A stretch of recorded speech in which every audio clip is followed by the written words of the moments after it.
अनिका का लिखा लेटर पढ़कर सुमित्रा को दुख तो बहुत हुआ था, पर उसे खुशी भी थी। उसकी बेटी अपनी जिम्मेदारियां अच्छे से निभा रही है।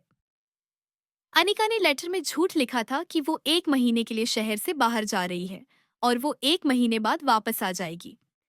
लिफाफे में मिले पैसे सुमित्रा ने बंसीलाल को दे दिए। बचे हुए पैसों से सुमित्रा ने घर का राशन मंगाया।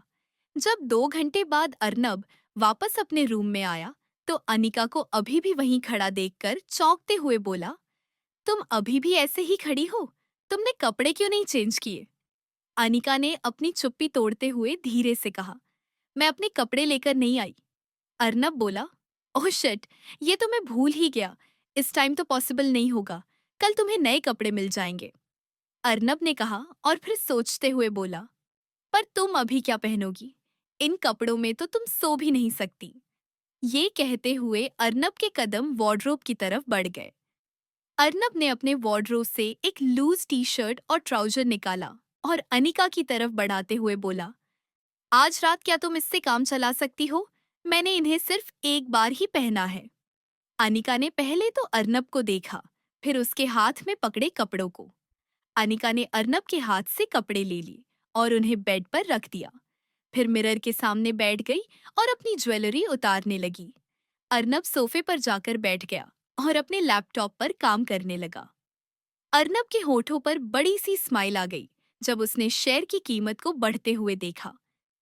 पर तभी चूड़ियों के शोर ने अर्नब का ध्यान अपनी ओर खींच लिया। आनिका नेकलेस को निकालने की कोशिश कर रही थी, पर नेकलेस की डोरी ब्लाउज की डोरी में उलझी हुई थी। अनिका की लाख कोशिशों के बाद भी वो सुलझ नहीं पाई। अर्नब ने जब अनिका को परेशान देखा तो टोका, क्या हुआ? अनिका झुंझलाकर बोली, ये निकल नहीं रहा। अर्नब अनिका के पीछे जाकर खड़ा हो गया और मिरर में उसे देखते हुए बोला, क्या मैं हेल्प करूं? अनिका आंखें बड़ी कर हैरानी से उसे देखने लगी। अर्नब उसकी झिझक को समझते हुए कहा, don't worry, you are safe with me.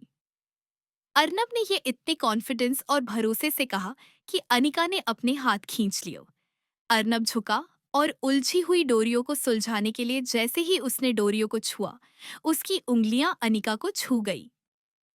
Arnab का उसे छूना था कि अनिका ने अपनी आंखें बंद कर ली और मुट्ठी को कस लिया। अर्नब बेपरवाही से डोरियों को सुलझाने में लगा था। उसे अंदाजा भी नहीं था कि उसकी उंगलियां बार बार अनिका की पीठ को छू रही हैं।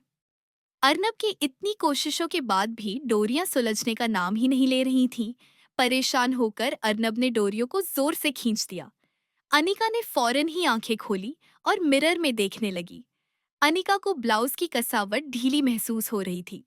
उसने जल्दी से अपना एक हाथ पीछे किया और अपनी पीठ को टटोलने लगी। अनिका को एहसास हुआ कि उसके ब्लाउज की डोरियां टूट चुकी हैं। अनिका ने फिर मिरर में देखा तो उसे अर्नब के हाथ में ब्लाउज की डोरियां दिखी। अनिका मुंह बनाकर देखने लगी। जब अर्नब ने मिरर में देखा तो उसकी आंखें अनिका की घूरती आंखों से मिलीं। अर्नब ने जल्दी से कहा, सॉरी, वो गलती से टूट गया।